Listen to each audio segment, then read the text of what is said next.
Hello, everybody, and welcome back to Meta. It is episode number 21, and I know there's been a lot of flack for not having any, but between like November 1st and Christmas, I was home for like 5 days or something, so that's why it was gone. I've been trying to catch up on some StarCraft, and you know what? Proleague just came up, so I've been watching a lot, and I was like, it is time.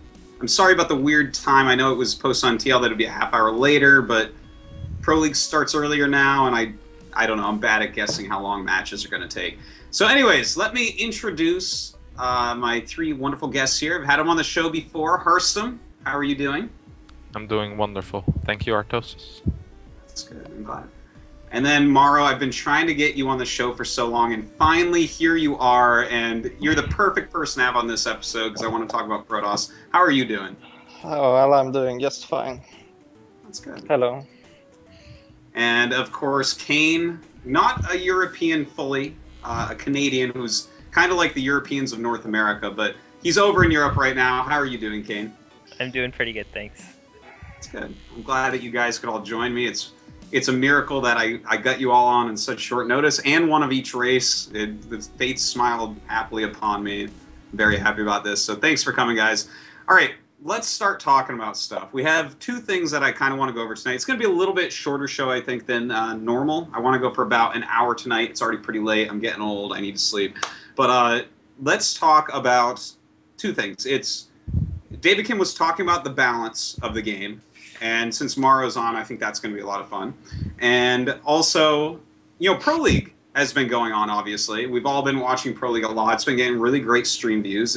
It's produced a lot better this time, and I think it's pretty great. So let's talk about that because, well, Protoss is in every match there, and I hear a lot of whining about Protoss all the time. But David Kim, talking about the balance, said something my too long didn't read goes, calm the fuck down about Protoss. That's what I got out of his little blog that he had. So please, why don't you start me off here, Harstem? What do you think about all this? I think we should. It sounds a bit stupid, but kind of wait until. But like the only problem there really was or is, it was like the all-ins against Terran. First it was the Oracles, then it was the Blink, and I guess it kind of still is the Blink. But even that one is dying down a bit. You see more fake Blink all-ins into quick thirds, and I kind of have to say that I agree with him that we should just wait maybe for one more month because. Nowadays, the Oracle doesn't kill 10 workers every game anymore. It kills like 2 if he has a good day. So I think what David Kim says is fine. I didn't like that he didn't address Swarm Host. He should make them a bit better, but less boring. Like maybe not better, but same strength, but less boring. Because I was going to have a problem with that. Like balance-wise, I think they're fine. They're just very, very boring at the moment. If you play against Snute or when Stefano decides to pick up the mouse again and you accidentally hit him on ladder, you don't all-in him, you get into this long, ridiculous game that no one enjoys. Well, except for maybe Stefano, but that's a different story. So, I heard Mana enjoys those games too, but I don't know. He's not here to defend himself. Morrow, what do you think about that? Well, I think David Kim is.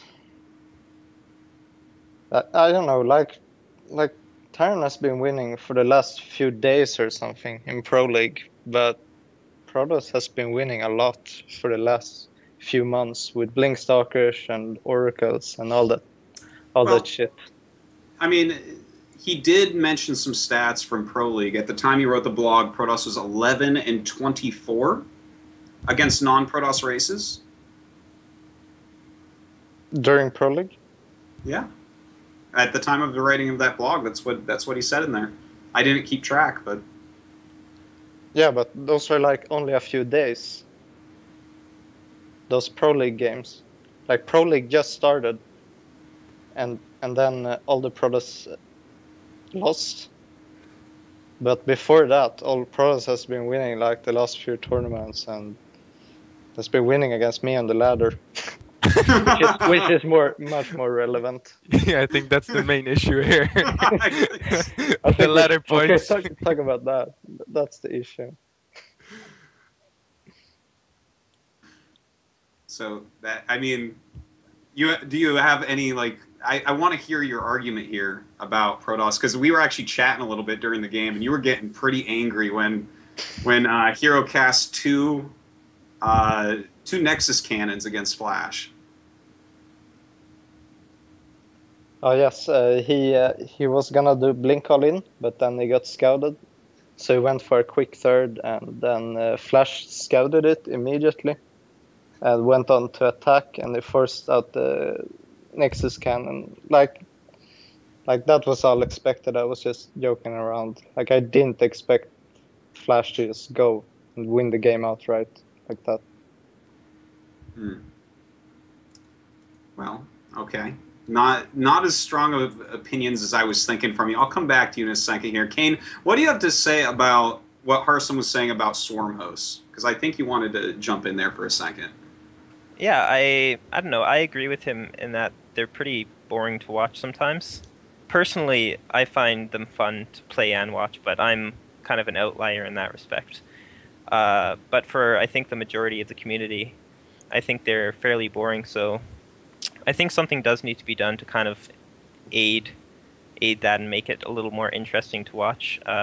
Because right now you'll see in Pro League, like Morrow and Biel, they're playing a lot of turtley swarm host styles, and similar to Mech, that's not really that fun to watch. So I think swarm hosts are really good because I think they're one of the unit compositions that can fight against Protoss really well. So I think I agree with Harstem that they need to be kind of the same strength, but they need to be a lot more interesting to watch. Like, Okay. the way you play it a bit more like Sulky does, or at least like but Snutte and Stefano, and I don't know, most Koreans actually play few Swarmos, then get into Broodlords, and there's a few guys on ladder. I think Slivko does the same, and I'm not sure if you do the exact same, but there's like a few guys who play it like that, and then it's quite fun to play against. Starbuck does it as well. It's fun to play against, and it's quite fun to watch because you're attacking with it. There's like lots of stuff happening on the map. But when there's like a guy building 2,500 spores on a map like Artosis and just sitting with Swarmos rallying the Locust, it gets really, really frustrating to play against. And yeah, and I think the problem is like the Soul Key style that you mentioned, where you get faster Broodlords, and you're pretty active out on the map with a lot of Corruptors and Roaches and stuff like that. It's good, but it's not as reliable, I find, as the Turtle Swarm host style. So I think what we'll see a lot of players doing now is transitioning more to that Stefano and Snoot style, where they just build tons of static defense and just sit in their base for a long time. yeah, I'm afraid that would happen as well. That's why I wanted David to act quickly. Understand. What would you like him to do quickly to make these a little bit more interesting? Because you're saying you like the way Sulky and Kane may end up using them. The more like mobile swarm hosts where they like run them around the map and plant them in different locations is what I'm always seeing from Sulky, which is pretty fun. But what would you like to see to maybe get people to do that style of play more as opposed to the sit back? I think a decrease in burrow and unburrow time, like way quicker burrowing, and then having the Locust have a little bit of downtime, because now there's always Locust on the map. So you don't really have to micro your Swarmos at all to keep them alive. Like you can just sit them in one place and new Locust will spawn and they're safe again. But if there's like a 5 or 10 second downtime, when the Locusts aren't there, you can pick up some static defense, maybe go back, or you can pick at the Swarmos and they have to run away, go somewhere else and wait for the next Locust wave. It makes it a bit more interesting. I'm not sure if this is the only change or if this is the change that is necessary, but it's just something I thought about that might help. There might be some like buffs with the... I don't think you can just change it by having Locust have less DPS or making Locust slower or quicker, because I don't think that's really the issue. The issue is that it's just way better to have it sit than running around the map. And I don't think that's something any unit should have, except maybe for tanks. Yeah, I played a little bit of Surg in the beginning of Heart of the Swarm before I tried Terran, and I was so excited about Swarm hosts. Like, I'm gonna go Swarm host Nidus, harass everywhere, and so on. Like, the main issue was that after the Locust spawn, they're blocking your Swarm host, so you can't like pop the locust on burrow and move away. You have to wait for the locust to move across, and then you can unburrow all your swarm hosts. Otherwise, they just get stuck in the swarm and they move into the Protoss army. Mm. You know what I'm talking about, Kane? Yeah, exactly. Yeah, If you set that's your really swarm annoying. hosts, I think they should maybe do something about that. but if you set your swarm hosts up in a line instead of just a big clump, then that kind of counteracts it. But that takes a lot more micro, and it's a lot more APM intensive. Yeah, anyway, yeah, we don't want that. No, fuck that. I wouldn't like that at all. No, but like it's impossible if you have like 35 swarm hosts to all put them in a big line. Yeah, Right. absolutely. Like if you have 10 or 12, it's still doable, but otherwise it wouldn't Well, I make a think lot. it wouldn't even be good when you have like 30 Yeah. swarm hosts or something In a like line. that, because then the locusts aren't even hitting the same places. Like it would just, you'd have to have quite a creep spread. It'd have to be a very wide map for that to work out. You mentioned about more downtime. So do you want locusts to die faster or spawn slower? Oh, that's a good one. I didn't think that far. I was just like, lower downtime, and I'm done with this discussion. But no, I think I'm not really sure yet. I'll have to think about it. I might come back to that later. So I do like the idea of they burrow really quickly, but what about upping their move speed? What would you guys think about something like that? Like, what if their move speed was actually just really, really fast, so you could actually hit and run with them? Because, normally you never bring them forward off creep like that. I almost never see them leave the actual creep themselves because they just get, they're a little bit too slow. Obviously, Locust's better on creep. How would that go? I think it would be fine to do. Like, don't make them Oracle quick or Speed Link quick. But just like, maybe like a slow Zealot or something. Or maybe they're already slow Zealot, I'm not sure. Just make them a bit quicker. They feel kind of dumb now. But then, if you make them quicker, of course, they have to have some other downside as well. So. I think if they moved quicker and maybe you made the locust die quicker, I think that could be a really cool change, because then it would be a lot of hitting and running, planting the swarm host, backing up, going to a different position, kind of like that. A lot of Zerg is kind of already like that, right? Like the Zergling and the Mutalisk, they just kind of run around very quickly. It's kind of the way Zerg should be, right? Mm-hmm. Is that what a Zerg is? I think so, yeah, and just overwhelming with units. Mm. Now, are you actually having a problem with swarm hosts, Harstem, or are you just saying, well, when the game goes to this, it gets boring? Oh, actually, I don't win against swarm hosts when they just sit. I'm not sure how to beat that yet. It probably is possible, but I haven't found it out yet. Or at least I have a very difficult time. Especially, I did a bit of thinking about this actually. And I think it's fine as long as you can deny their 5th base. As long as you can keep them on 4 bases for a very long time. They can kinda get their army up once, but if you get like 6 or 7 bases as a Protoss against a 4-base Zerg, I think you're fine. But once they get their 5th base, they can like keep on adding new units once the old ones die, and that's not something you want. Because their initial like army of death is really expensive for them as well. Like swarm hosts aren't super cheap, infestors aren't cheap, vipers aren't cheap. You need a lot of static as well. So I think if you can keep them on 4, it's fine. But on some maps, like the new map, what's it called? Heavy Rain.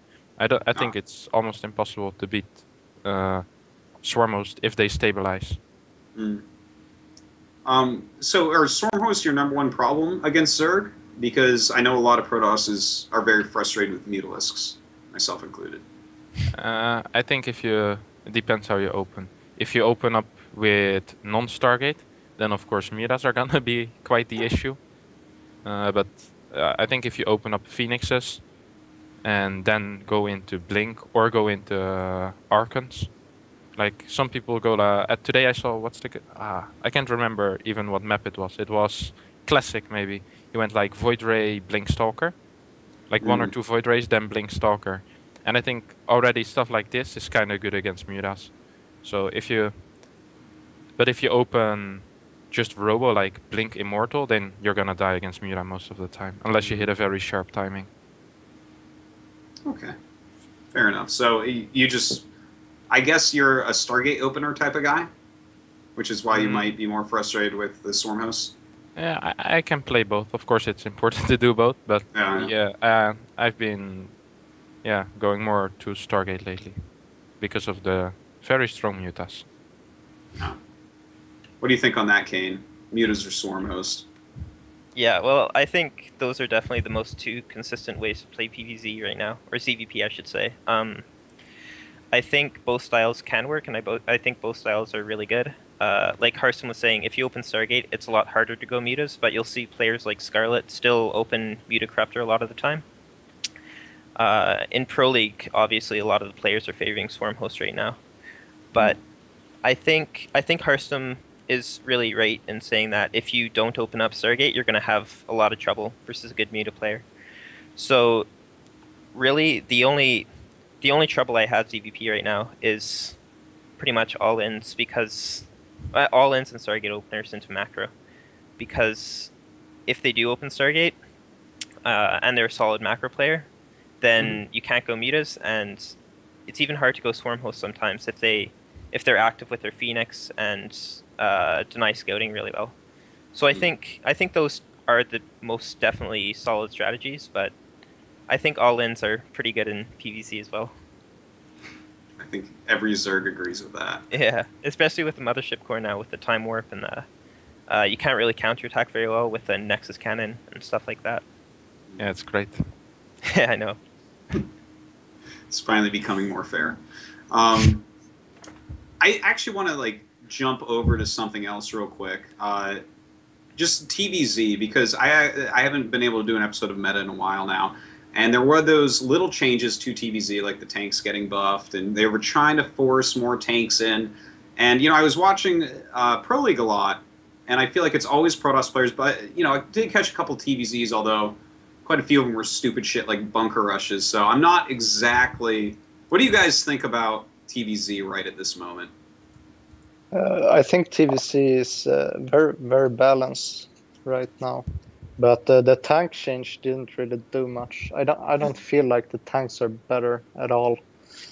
I just feel that mines are slightly worse. They're not a lot worse. Okay. They're slightly worse.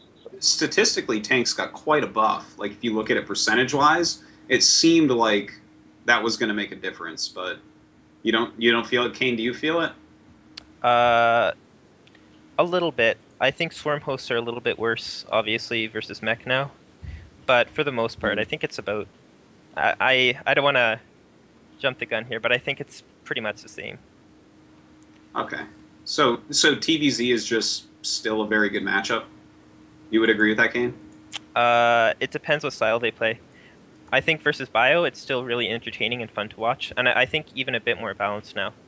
But the players that used to play Mech are still playing Mech after the tank buff, obviously, and now it's even better. And it's becoming a lot more like ZVP, where the Swarm Host player just turtles, and in Mech TVZ, the Terran player just turtles. So you'll see players like Goody and Avalo and Morrow. Yeah, they'll just... Straylock. He plays more aggressive Mech, though, so he's not as bad to play against, but the players I mentioned earlier, they just turtle, and it becomes really, really boring and almost, I don't want to say impossible to break, but it becomes really, really hard to break them, and I think it'll be really boring to watch. And it scares me when David Kim says they're thinking of buffing Mech Air, because I think then it will become almost impossible to break a really good TVZ Mech player. Yeah, that's so weird. Like he says about Mech Air, I think among Mech is pretty shitty, but the thing about that makes Mech so good is that the air army in late game is so good. Like Ravens, and like you don't have to make anything better for Mech in late game, because Ravens should be able to kill anything Zerg has. But overall, I think Mech is pretty bad, and it can be boring to play against because it takes a while to win. But in the end, you're gonna win because Mech is pretty bad. I think Mech is pretty bad. I played a bunch of Mech and practiced it in custom games and so on, and the Zerg players I've been playing against are agreeing with me that Mech is not as good as Bio. So, but Kane, you seem to disagree with this. You think mech is actually pretty strong? I think mech is pretty strong if, let me think how to word this. I think it's good if you can get to the late game. And then once you get that army of tank, Viking, Raven, maybe even adding battle cruisers in eventually, I think it's incredibly strong. And I think good players are able to get to that stage pretty well. Even players like Goody, they'll just take their bases so slowly, and it becomes so hard to break them, and they just never attack you. So even if they get to that stage, 5 or 10 minutes later than a normal player would, it's still, once you get to that stage, you still win. When I think about mech, it feels like the mech players, because the mech players are the mech players. We all know who they are. Like, you just named 3 of them that just go mech a lot, and they get like 900 times more practice with mech against Zerg than any Zerg gets against mech, because there's so few players that do mech. Do you think that might be part of what's going on with that? Like, Absolutely. because still in Korea we aren't seeing very much mech. Like last season of WCS, we saw a little bit of mech, not that much. I think in Pro League, I definitely haven't seen mech yet against Zerg. Reality on Star Station. Played Oh, mech, did I he? think. Okay. Yeah. I And he think I won, missed that I one. think. It's a good game. But, like, is there something really there in mech, or will Zergs figure out, like, be able to scout, like, is this aggressive, is this not? Do I take every base on the map, or do I, just mass up whatever it is I need right now? Like, is this, like, what I'm trying to get at is David Kim right that to try to get mech to actually legitimately be good at the top level, do we need more buffs to mech, or are people not trying mech enough, or what? I think they should buff mech in a way that like allows mech players to play differently. The only way to win with mech is through a lucky timing attack before Vipers or something, or like pushing it really really late game. There's nothing in between there where mech is viable. It's only that super late game, like absolutely best army possible, that makes mech so good. Nothing else about mech is really that good. So I think it would be weird if they buffed Ravens or battle cruisers, like those late game units. It would be very strange, because then they're making like what's already strong about mech even stronger, instead of addressing like the problems why it's so easy to die with mech or things like that. Okay. That seems to kind of line up with what you're saying, Kane, right? Yeah, I completely agree with that. Because I think it's kind of like the ZVP Swarm Host problem, where Zerg just kind of has to turtle and sit in their bases. But if they did to mech what we were talking about with Swarm Host, where they make the Zerg player be more active out on the map and just move around a lot. If they did that with mech and they made it viable, I think that would be a lot more entertaining to watch than the games that, I guess we don't see many games right now of mech TVZ, but I think in the near future we might start to see more of the turtling to the late game stages, and I think the community will find that pretty boring. I'll love it. I think that'd be fucking great. Speaking of mech, does anyone try mech versus Protoss at all against you, Harstem? Yes. Strelok and Is it just the same old guys? Okay, the same Strelok few and players. Goodies, yeah. Oh. And I think there's one other guy, but he is Morrow, playing on a. Perhaps. I think it's Des or something like that. He tries it. Well, it mainly stays with trying. Like they don't win a lot of games, I think, against Protoss. Okay. Is there? Do you think there's doing, anything there? Oh, sorry. I was just gonna say I've been doing mech for. Yeah. I tried mech for quite a while against Protoss, and How's that Show going? Show has been trying mech for much longer than me. It was okay-ish, but the problem was you died to every single all-in from Protoss, like almost every. Like to survive early game, you have to do a certain amount of things. Like you need 3 barracks, and you need this and that. You need stim pack. You need marauders, and if you just planning on going mech, you can't do any of that. So, Mm. like, if you want to play mech, you have to like take some risks in the early game, and that was my biggest problem with mech. Okay. Like, actually, in a macro game, mech was doing pretty well. Yeah, I agree. Okay. So am I crazy? I thought I read something about trying to make it so that ghosts could be like gotten more easily with mech or something like that. It wouldn't solve the problem. that Yeah, no, that's what mech I'm has. saying. Like, Yeah. I could have sworn I read something. Like maybe Yeah, it like- was like a troll or I something. think they but- wanted to remove Mobius or something. They were indicating. Yeah, that. that was it. That's what they were talking about to try to help that out. Yeah, but That it would just seems like help it misses the Bio. mark. Yeah. Hmm. Well, it would help mech as well, because you need ghosts to like you Yeah, need ghosts with a mech army. Without ghosts, you can die to like immortal timings with the warp prism in the front. Like if you're establishing your third base, Protoss can attack with like a bunch of immortals, have a warp prism, and it's really really good. And that's very hard to defend without ghosts. So it would help. Okay. So to kind of segue away from the mech a little bit, because I'm sure people are already getting angry that I'm pushing this mech subject. It just fascinates me so much. Now, I could have sworn I read something about... in fact, I know I did, because I was reading all of my Terran friends bitch about it on Twitter, but something about making the Mothership Core Nexus cannon reduced in the amount of time that it's on there. And I remember I believe it was Major, who's, of course, like the most outspoken Terran, saying that this is completely missing the mark. And every time I talk to any Terran, it's just the Mothership Core that's really killing them. So, enlighten me, Morrow. What do you think about this subject? Yeah, that was kind of. I got really pissed off as well when David Kim came out and said, like, this is the issue. We're addressing this by changing the PF.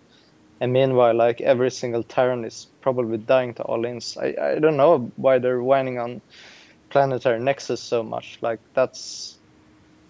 Like, my problem is defending. Like, I can't even begin to think of moving out on the map to attack the Protoss. It's not the Nexus cannon which stops me from that. It's me being paranoid, having to build turrets and doing all this shit to survive myself. I think that's the issue.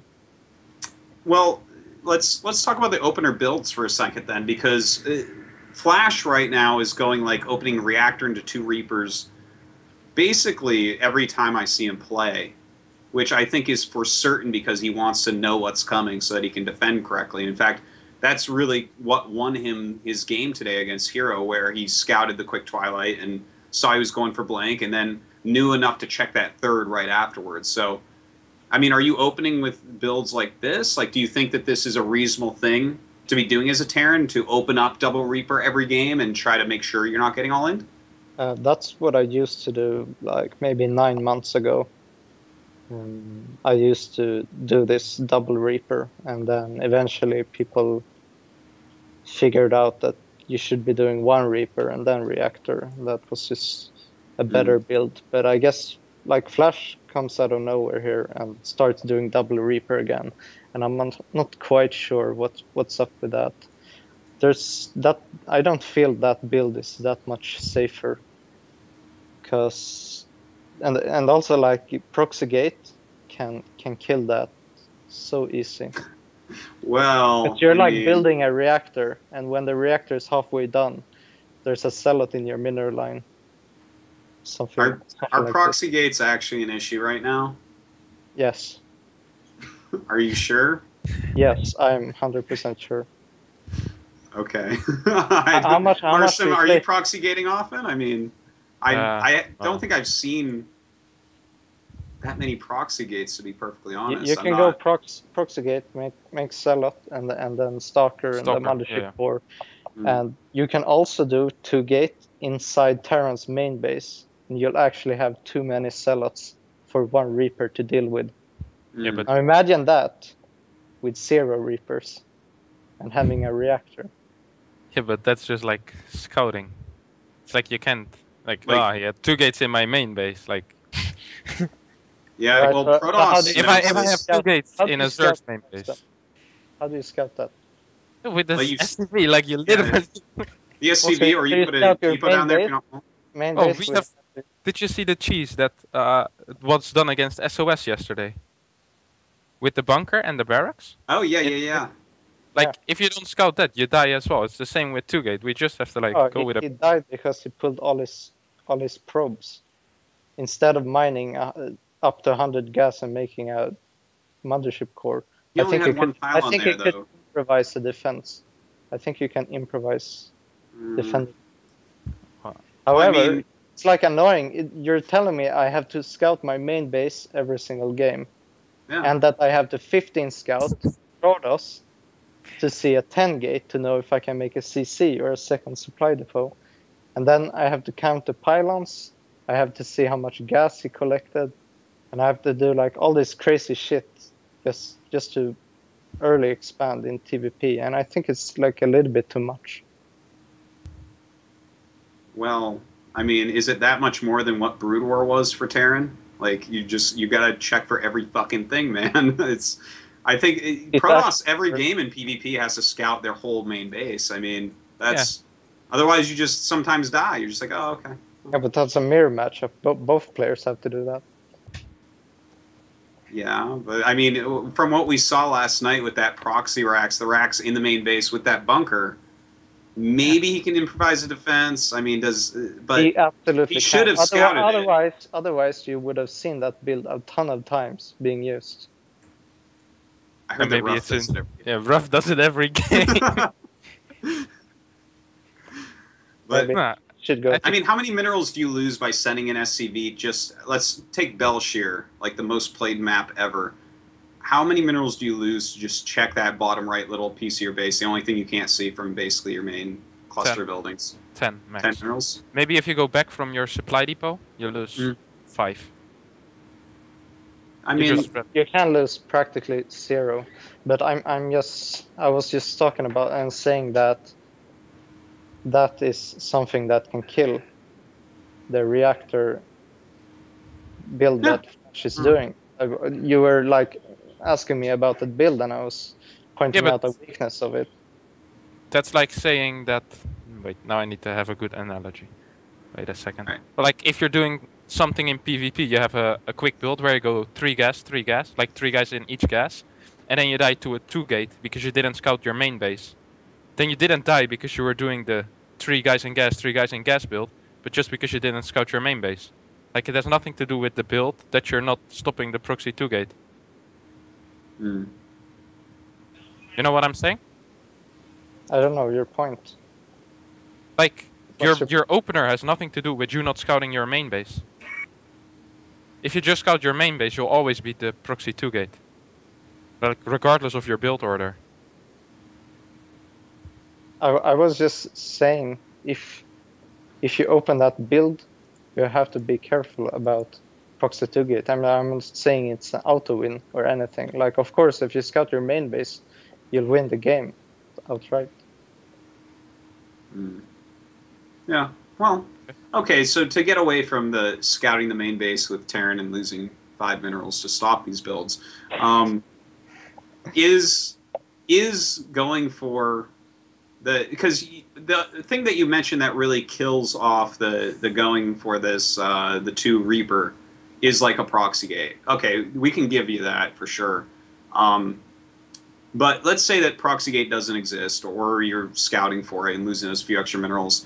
Is it reasonable to do that? Because normally when I see Flash do this, like he does this a lot. We've seen it a lot from him in StarCraft 2, and we saw a lot from him in StarCraft 1, where he has one build that he basically does all the time, then he'll mix in cheeses. But it's like this opener that he thinks is like the perfect opener and can beat anything. Is this, like, what do you think about that? Because we kind of like diverged into this other discussion about how proxies can fuck this up. But let's say that those don't exist. Is this a build that can beat the rest of the cheeses? Is this something that you can consistently scout everything with and be okay? Yeah, I think it's almost like I was loving it so much, and I just stopped doing it because it's a little bit less economic than normal Reaper expand. Because with a Reaper expand, you can go for the CC before the second supply depot, but with this reactor, you have to make a second supply depot. That's probably also why it's Engineering Bay blocking every single game, just because he knows he won't afford a CC anyway. So I think the build is definitely very good. Like I'm not saying the build like you shouldn't do that build or that it's coin flip or something. Okay. But I guess my real thing I'm trying to get at is this the anti-cheese build? Is this why Flash is doing this? Is this what he's devised, that he says, I will beat all the cheesers. I will not lose to Blink All-Ins. I will not lose to Proxy Oracle, that type of thing. I think it's just slightly better at defending. It's like at the end of the day, you're gonna have one more Reaper than normal. You're not gonna have more Marines. You're not gonna have quicker stim pack or something. Like one Reaper should be enough. Like we all know how much one Reaper can scout, and the SCV scouts the main base, and you have your Reaper, and you basically can do the job with one Reaper. There's no absolute need for two Reapers. It feels like he's doing that more just in case. Okay. So what about the all-ins is like really tough here then? Because that's, you know, you're saying it's not the defensive stature of Protoss, the mothership core that a lot of Terrans are upset with. You're more upset with the all-ins, which, well, actually a lot of Terrans are upset with that too. But what is it about them? Is it like, even if you scout this, it's going to be a bitch? Is it, if you scout it, they just switch up their tech route too quickly? Like, what is the issue here with TVP? Why are so many Terrans so angry at the matchup? Because it's not one base all-ins. Like, that's stoppable. But yeah, two base all-ins are they're harder to scout and they're harder to punish. Like a one base all-in you can punish super hard by just defending it. But a two base all-in you can actually overcommit on bunkers and then being behind in a macro game and things like that. And also, like, even if you scout a two base blink all-in on some of these maps like heavy rain, you'll die anyway. Like, this is how I lost WCS qualifiers all year long, and two of the first qualifiers. Like, Protoss players telling me, well, you should learn to play. Like, all I'm focusing at, like, more than 50% of my practice goes against Protoss, and my biggest issue have been against Protoss all-ins all this time, and I'm trying so hard to, like, trying to be perfect and in the early game and playing as safe as possible, and still I like die to these stupid two base blink all-ins. They're like way too strong. Okay. It's stupid how strong it is, and it's like I was so shocked when I saw the new maps. Like, oh, Star Station is gone or something like that. That's nice. That map was so good for Blink, and then they come out with these new maps that are like even better for Blink all-ins. It's completely ridiculous. Like, what do you think about those? Half of my ladder games are probably against Blink all-ins. Okay, Harstem, what do you think about those Blink all-ins? Is there some truth? They remind me a bit of the Soul Train back in Wings. Like, if you're gonna do it well, you'll most likely win. Especially, yeah, I think so. I think they're quite good. What did you guys think? It was Morrow, right, that made the sensor tower in Proleague? No, I thought it was Morrow. Think so. It was on anyway, I remember that game. Like, yeah, that's kind of stupid to think that was the sensor tower at all. Like, that game started out with a 14cc against a 13-gate Zealot Stalker Mothership Core. That's almost build order win for Terran, because Protoss like invests in Zealot and all this like stuff before the Nexus. But because it's a 13 gate and not a 10 gate, he can't punish Terran at all for making 14 CC. So he gets the bunker up and he has like absolutely the best economy possible to defend an all-in while Protoss crippled himself in the early game. So after that, he was just like ahead so much. Like in that situation, it's so like much building, easier, so much easier to defend any all-ins.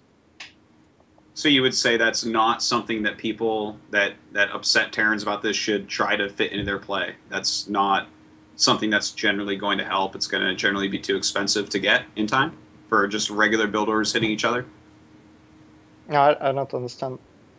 Like, would you say to Terran players out there that are watching and trying to figure out how the fuck do I stop blink all-ins, don't get the sensor tower, this was a very special circumstance?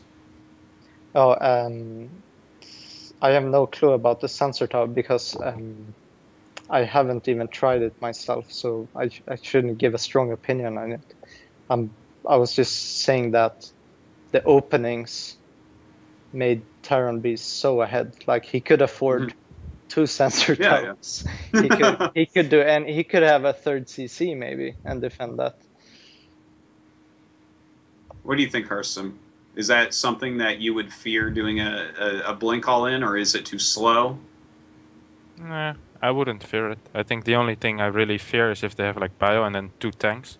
But then if it's not a real blink all-in, it's like 3-gate blink all-in into a 3rd, then it kind of sucks. However, I do think that lately Terrans have been getting a lot better at stopping blink all-ins in general. Just like after a while, the Zergs got better against the Immortal all-in. And nowadays, you see Zergs defending fine against it, even though, of course, with the Hydras, but also just with Roaches, they're doing fine. I think after a while, they just get better against it, and we'll just have to figure out some new stuff. Okay. Is this something that's just going to take some time, Morrow? Like, are you eventually going to have played against blink all-in so many times that you just know it in and out and how to crush it? I think I played against it enough at this point and know enough about it to say that I've played like perfect against it a few times, and I feel like I've still died. But that has just happened on Heavy Rain. Yeah, I think it's a bit of a map problem as well. Heavy Rain, and I think Yunsu is quite good as well because they can force field your ramp. Yeah, the force field and that shit. That's incredibly imbalanced. Okay. So, are we agreeing that are we going down the route that it's more map based? Because obviously you can make maps with a huge fucking thing that you can't blink across. Like, blink all-ins aren't going to work on Whirlwind, right? So that's not one that is. But is there a map where you could do it on it technically, but it's going to be more balanced, or is it just like some of these maps are too good for blink all-ins? Is this something that in the future map creators are going to have to look out for when they're building a map? I think like if you take a map like Belshir, I think the blink all-in is not too strong. Like that's not what I'm most worried about. And if you take a map like Habitation Station, then you can't make blink all-in at all because there's no place to blink. But a map like Heavy Rain, it's too strong. But I think that's like, I think we shouldn't settle for that because of this all-in, every single map maker out there has to like design their maps around having the map in such a design to prevent the blink all-in from being too strong, or like designing it such a way that it's still possible. I think it restricts map design in general too much by having all these Protoss builds. Protoss certainly restricts map design in many ways. Yeah, I think it's a little bit too strong overall. Can we all agree that Protoss restricts map design a lot between force field, blink all-ins, having to wall in bases, etc.? Yeah. Especially if you look at what's the new Daedalus Point. Yeah. I think it became pretty clear on that map that this is not what we need. I think this has been the biggest joke that they put in WCS. I actually got really upset I because love of the it. map. I absolutely Sorry, love that. Kevin. I don't think it's actually possible to play a proper game on it against Zerg if they know how to abuse it. You can't cannon rush on the map because if you could cannon rush, at least you could punish hedge first. But now the only way to ever punish hedge first would be proxy 2 gate, but because everyone is doing 14-14 on that map, it doesn't make a lot of sense to do it. Like, you have to play super safe, and you can't punish anything the Zerg does. And then on top of that, you have like a ramp that's like, the Grand Canyon is small compared to that ramp, and I don't know. And then like the map itself is horrible as well. It's so wide open. Like, you need 25 force fields to secure your third base. And then I was checking Reddit, which was my first mistake, I must admit. There was like this guy trying to suggest me into going like one base 4-gate blink all in, but that hasn't worked since like the beta of Wings of Liberty against. When that's what you're supposed to do on a map, that is not. Yeah, but it's like, not a good thing. I think you checked the wrong guide. Like I saw a pretty cool build. You just have to sim city right. You just get like 3 nexus in the wall and you're completely safe. Yeah. Yeah, like, it's like, we can joke about it and all, but that it's in WCS, I think it actually made me a bit sad that they didn't think this over that much, because it was very clear to everyone who saw the map that it was hugely favored to Zerg and an instant veto. And I think in WCS NA, in the qualifiers, it actually was loser's pick or like a set map. At least you couldn't completely veto it, I do believe. Is that right, Kane? Do you know anything? I think you're muted. You're muted. Sorry. Yeah, I think Alright. the biggest problem is the fact that, like, I'm agreeing with Harstem again, that they just threw it in WCS without it being tested at all, or without it being played on ladder at all. Because I think it is. I saw a post somewhere, and it pretty much said this: it's okay to have new maps like this that kind of break the meta, as long as it's just ladder, and as long as it's not anything that people's careers might depend on, you know. But when you introduce it to WCS, and especially in the NA qualifiers, where there were no vetoes at first, then I think it introduces a huge problem. And as much as I love the map, I think it's so unfair to Protoss that you're just throwing a map in that's really never been played before and is incredibly favored for Zerg, as much as I hate to admit it.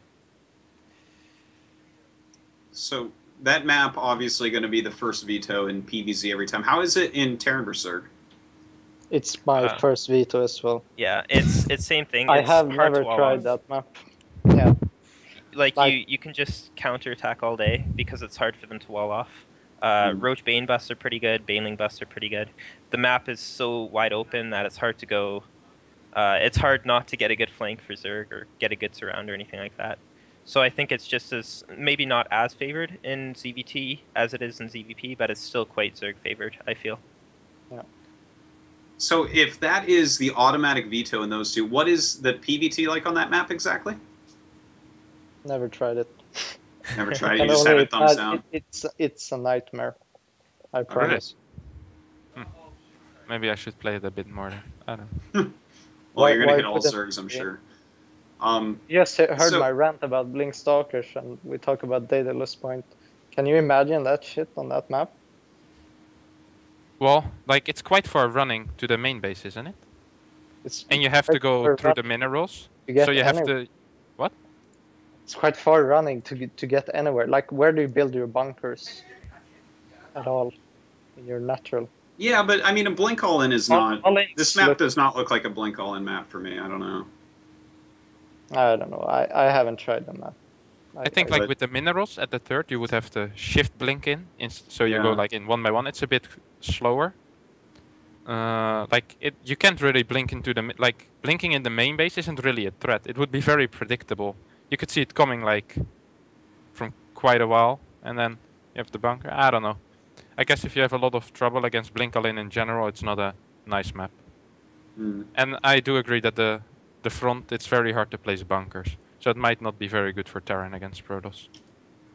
But I normally don't all in too much against Terran, so I normally don't judge maps on their nice for blink. But I guess I should do that a bit more.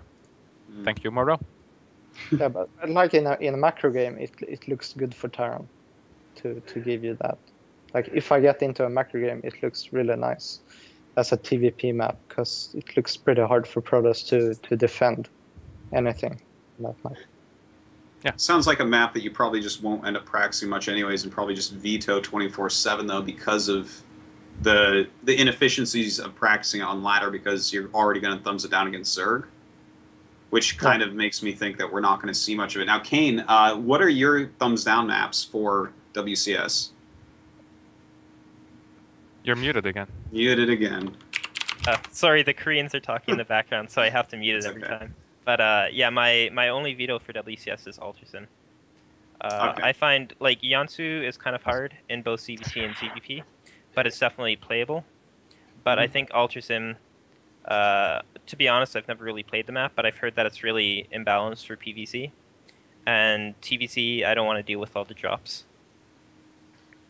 Would you guys agree that that's going to be a hard one for Kane? Oh, yeah. Yeah? It's Morrow? I was distracted from Kane's camera. What did you ask? I asked Alter Zim, do you feel like that's going to be a good veto for Kane against Terran players? Yes. Yeah, it seems good for Terran. Okay, so now here's this. Let me pose this question. If every Terran is vetoing in every matchup one map, which is Daedalus, and every Protoss is vetoing Daedalus as well in every matchup, and every Zerg is vetoing Alter Zim, doesn't that kind of make it okay? So we only get CVC on Daedalus, only TVP on Alterson? No. What I'm saying is like, if there's like, if all three races have one map that they're like, fuck this map, I'm not playing this map, doesn't that kind of make the fact that there's these terrible maps in here okay? If like everyone is going by those guidelines, so it's not like Morrow has an advantage over you because Daedalus Point is such a bitch for you, because he considers it the same way and he just vetoes it all the time. Do you know what I'm saying? Yeah, I know what you're saying. Like overall, looking at the map pool, it looks pretty balanced because like people veto the most shit maps, and then you end up with the pretty good maps. And everyone's basically practicing the same amount of maps because everyone is just skipping a map all the time. Yeah, but we won't see if... Sorry, go ahead. No, you go ahead. Okay. What I'm afraid of is that it'll become stale after a while, because if you're always playing the same maps with the same matchups, then, I don't know, it doesn't seem like... It seems like it'll kind of revert to when there was the same maps in the map pool for an entire year and nothing changed. So it kind of begs the question of why even have those maps in there in the first place? Like, why not, as soon as you see people vetoing all these maps, all the same maps in every matchup, why not just change them out right away? I would say that after Season 1, if like Daedalus is never played, anytime people can veto, it gets vetoed, and the only thing we ever see there is like ZVZ or something, I would imagine that it's going to come out for Season 2. No matter what they say about like the way they want to do maps this year, I would say they have to look at that and be like, oh, okay, this map sucks, let's get rid of it and put something else in. It would just surprise me if it was anything other than that, right? I think so as well. Yeah. And maybe also Alterzim, I think, because I'm gonna go complain about PvP now, so that might sound a bit weird, but I think PvP on that map is very random, because normally on 4-player maps PvP already gets a bit more random, because scouting first against scouting last is such a big influence on how you're gonna play. But now, because the scouting distances are even greater, and you have an expo in base, there's like people who are 10 gating a lot, and there's people going Nexus first, which like completely screws over the matchup. Or like, if you go a normal kind of build with Stargate tech, and you play against a Nexus first guy that went into Phoenix or something, like you're 50 probes behind, and he has 4 Phoenixes when you have 2 Oracles and 3 Phoenixes. Like, it just can't work, and I feel like it just promotes randomness. and maybe even not scouting, and then people start 10 gaining. So it feels like a very stupid map, and it's very good for Protoss in PvZ. I think in TvP it's fine. I'm not sure. I haven't think played it's it good for too much. Terran. Yeah, I guess maybe. I don't know. Maybe because you can't all in too much. Yeah. Like it's not easy to blink all in. Yeah, maybe because of that it's good for Terran, but I think in PvZ it's very, very good for Protoss. Zerg can't actually punish anything that Protoss does with roaches or hydras because the distance is so long. Playing Swarm Host in late game is close to impossible because you can't really get past 5 bases, and then the other guy has like 15 bases to pick from. So I really like the map, and I hope Zerg start liking it as well, so I get to play it a bit, but I doubt that will ever happen. Well, I wouldn't be surprised if Artosis gets taken out as well, if a lot of Zergs are actually going to downvote or veto it, whatever we're calling it. Yeah, I think it would be a more interesting and less stale WCS season if every player does it based upon. And this is a tall order. I don't know that we've ever had a situation like this, but players are doing it based completely upon just stylistically. They're like, oh, this map I'm just kind of having a problem with, but another Protoss might be like, well, no, I like that map, but this map is kind of a pain in the ass. Whereas right now it seems like so cut and dry that it's like, well, why are those two maps even in the map pool? We would get rid of those and just have no vetoes, right? Yeah, or 2 new maps. I think the Proleague maps look interesting as well. I haven't checked them out, but you could get some of those in maybe. Yeah, well, good little discussion about the maps. Are there any other maps you guys have a big problem with for this season? Let me check.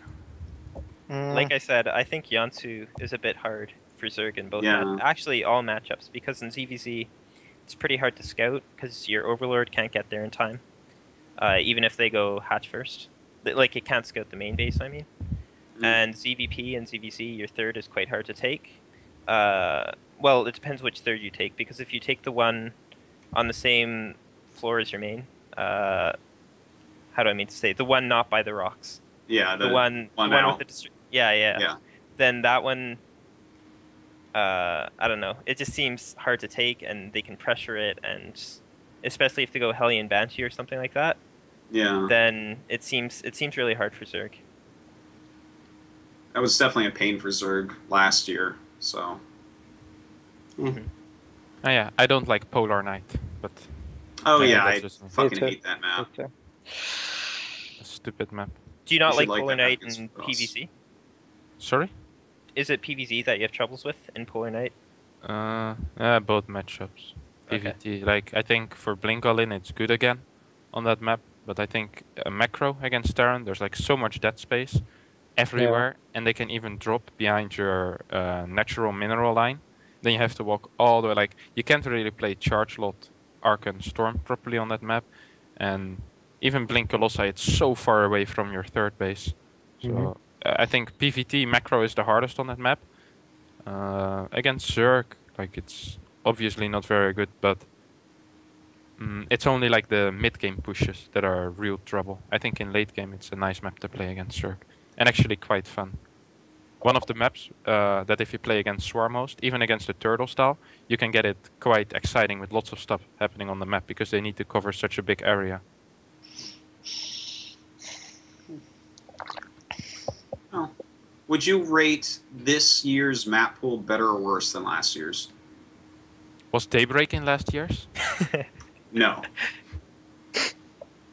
No. Then last year might have been better. Can you remind us what last year's map pool was? I can pull it up real quick. Yeah, that'd be nice. Hold on one second. I know Daybreak wasn't, because Daybreak, the last time we used it was in the GSL season right before WCS. So, WCS. It was like Star Station and Delaric Watcher instead of these 2 new maps, right?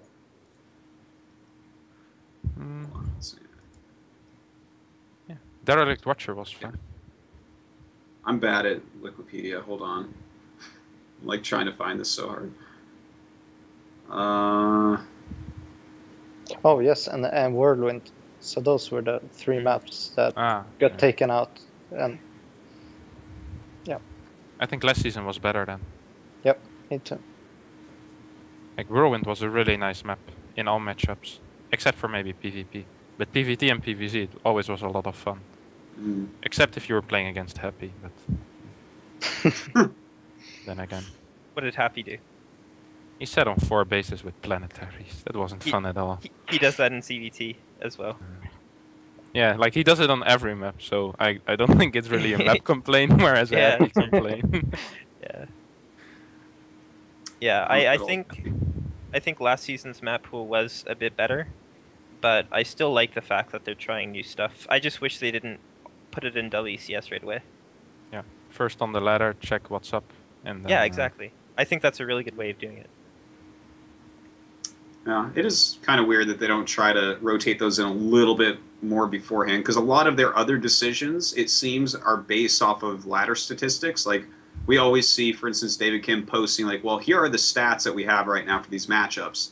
And they base some decisions off that, yet maps are added without the same rigorous testing, right? So I could definitely see that being an improvement. I'm wondering if they even got any player feedback or anything. Because maybe it's okay to add the maps without ladder testing first if you get pro player feedback. But if you just add it straight away without any feedback or any criticism or anything like that, then I think that's even more strange. Yeah. I think that actually there was a little bit of all the maps getting tested by various leagues. Like, I know that some of these maps were, like, GSL had stuff to do with that. I do know that back in StarCraft 1, there was, like, this really great format where every map was sent out to every pro team, and they'd all be like, all right, play these. And then they all came in for a meeting and, like, kind of went over what's good, what's bad, what is the actual balance on these maps and stuff like that. And something like that could be nice in StarCraft 2 as well, I think. Was there an incentive for the pro teams to practice those maps, or was it just requested by Blizzard? It was basically requested because, well, the thing is, when you have that much money on the line that we had in StarCraft 1 in Korea, you do want the map. You have a say in what you want the map pool. You know, you're going to be like, well, I mean, my team is full of Protoss players. We're getting wrecked on this map. You know. Yeah. So it was definitely very useful meetings, and the map balance for Keswa maps in StarCraft 1 was pretty good. Yep. Despite, you know, every fall. But, all right. Well, this has been a very interesting conversation. There is one more thing I do want to bring up and ask you guys about. What is all this hype about Starbow or Starbow or however we say this? Have you guys played it? What do you think? Tell me. I haven't played it, so I'm gonna. You haven't played it? Yeah, I haven't played it either, to be honest. Haven't played it? Morrow, you've played it, haven't you? It's the new game, dude. StarCraft 2 is gonna die, and there's gonna be Starbow. I heard StarCraft 2 is already dead, man. I don't know. Is Starbow the new one coming up, though? I checked I checked out the units yesterday. Like, I got a little bit in on the hype. I had to check it out to see what's up. It looks like a fun custom map, but I don't think it's run by like any professional designers or whatsoever. Like, I checked a little bit on like one of those guys who designed the map. They didn't know the stats for the units. He was like streaming it, and he didn't know like all the things about the map. So that made me very skeptical. Like, if you're in on like doing some project like that, you should probably know everything inside out. But he didn't. I think it was like a fan thing, right? They were just like, hey, let's make this for some fun, and then I don't know, people jumped on the hype train or something. I don't. Yeah, like I would probably prefer even David Kim to balance my game over whoever that guy is. Even David Kim. I gotta say, man, we actually have pretty good balance in StarCraft 2. I don't think that can actually be argued.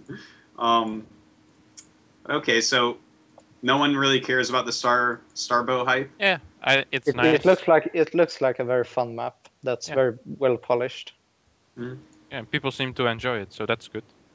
Yeah, I just want to see where it goes, to be honest. Like, if we could skip ahead a couple months right now and see where it's at, then that would be awesome. But I guess we'll just have to kind of wait and see how it plays out. Yeah. Yeah, maybe it will become the next Dota. Hopefully. I don't know, man. It's like it's too close to StarCraft 2, but it's not StarCraft 1. I feel like I don't know. I haven't played it, so I can't really comment too heavily. But if it's trying to be StarCraft 1 in StarCraft 2, like I don't know. I think I'd rather play StarCraft 1. But I don't know. Maybe I'll give it a try one of these days. So I think that is just about it for this episode. We've been on about an hour. It's been a lot of fun, you guys. I'm going to go around and get some shout-outs from you all. Why don't we start with you, Harstem? Shoutouts. Mm-hmm. Shout out to my homeboys in the Netherlands. Shout out to my sponsors, MSI, ISO, SteelSeries, Winamax, and Fragnet. And yeah, that's it. Cool. And Morrow. I want to thank Team Property and its sponsors, SteelSeries, Bredband 2 and Komplett, amongst others. Okay. And thank you for having me on the show. It was very fun. Thanks for finally coming on. Oh, I'm sorry, Stardust, we can't read that. Kane, how about your shout-outs?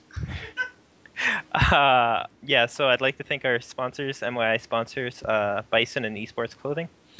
And I'm also in this fan voting thing for the MLG tournament coming up. So if you guys want to vote for me, go on over to gameon.gg/vote and make sure to give me a vote because it helps a lot.